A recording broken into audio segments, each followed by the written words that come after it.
प्रभु यीशु मसीह के मधुर और मीठे नाम में सभी को जय मसीह की। आज का इस रविवार का संदेश हम देख पाते हैं रोमियो उसका 6 अध्याय 1 से लेके दूसरा भी पद। वहां पर इस प्रकार लिखा है, तो हम क्या कहें? क्या हम पाप करते रहे कि अनुग्रह बहुत हो? कदापि नहीं।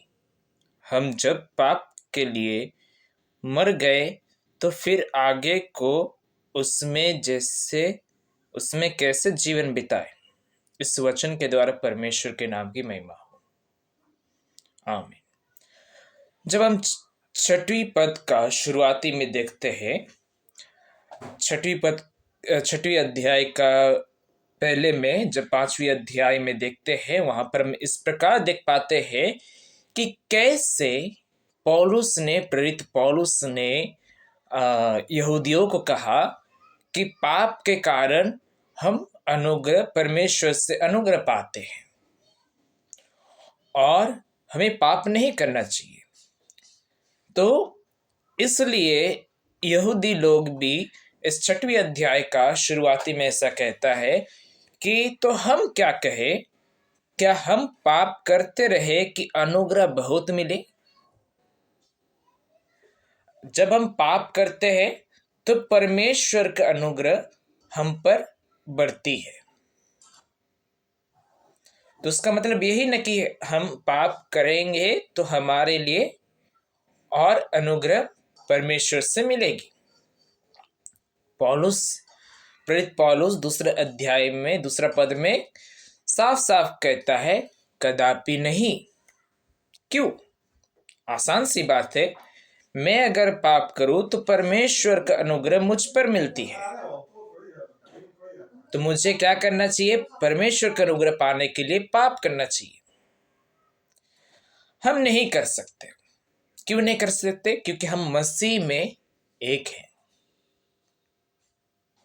जब हम एक पद से लेके 11वीं पद को पढ़ते हैं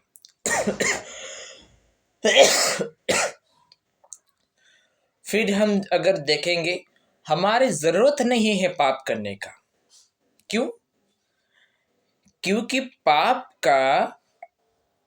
अगर हम पाप नहीं भी करेंगे तब भी हमको परमेश्वर का अनुग्रह मिलते रहेगी, क्योंकि हम परमेश्वर के संतान हैं। जब हम 12 से लेके 14वें वचन को पढ़ते हैं, हम समझ पाते हैं कि अगर हम पाप नहीं भी करें तो हमें क्या मिलेगी? अनुग्रह, शांति एवं सब बहुत से चीज प्रदान हमें दिया जाएगा। हमें करना ही नहीं चाहिए। क्यों करना ही नहीं चाहिए? क्योंकि पाप एक ऐसा चीज है जो अपने गुरु या फिर परमेश्वर के पास हमें लौटाता नहीं है। अगर हमें परमेश्वर के पास जाना है, स्वर्ग जाना है, तो हम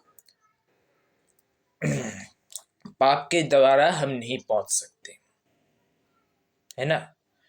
क्योंकि परमेश्वर की आज्ञा की हम उल्लंघन कर रहे हैं, परमेश्वर की आज्ञा को पालन नहीं कर रहे हैं। इसलिए हम पाप जितने भी करें, हम परमेश्वर से उतना ही दूर चलते जाएंगे। और चौथा जवाब है, ये उचित और करना अच्छा है ही नहीं पाप करना। क्योंकि परमेश्वर से एक चेतावनी है, जब भविष्य में जब वो आएंगे, उनके आने का समय जब होगा, जो अभी जो पीरियड चल रहा है, जिसको हम मान रहे हैं कि प्रभु यीशु मसीह का दूसरा आगमन का समय है, वो कभी भी आ सकता है, जो चिन्ह हम देख रहे हैं। तो इस समय हमें पाप करना उचित है ही नहीं, भला है ही नहीं, क्योंकि ये परमेश्वर से चेतावनी है कि उस समय तुम तैयार रहो। क्योंकि परमेश्वर हमें रैप्चर करेगा। कब रैप्चर करेगा हमें नहीं पता।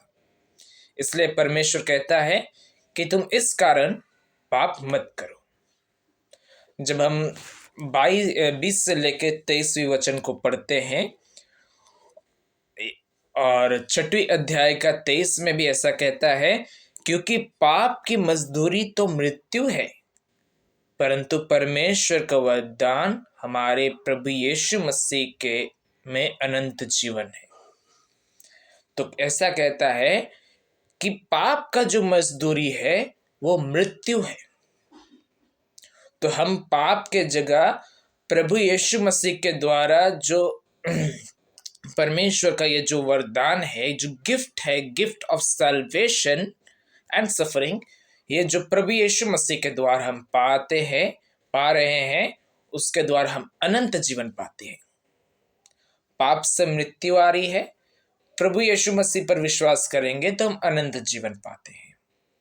ठीक है, तो इसलिए 6वें अध्याय का जब प्रेरित पौलुस इस अध्याय को शुरू करता है, हम इस प्रकार देख पाते हैं कि shall we continue to sin, क्या हम पाप करने के लिए जारी रखें? ये सवाल यहूदी लोग करते हैं। तो जवाब है नहीं। समझे?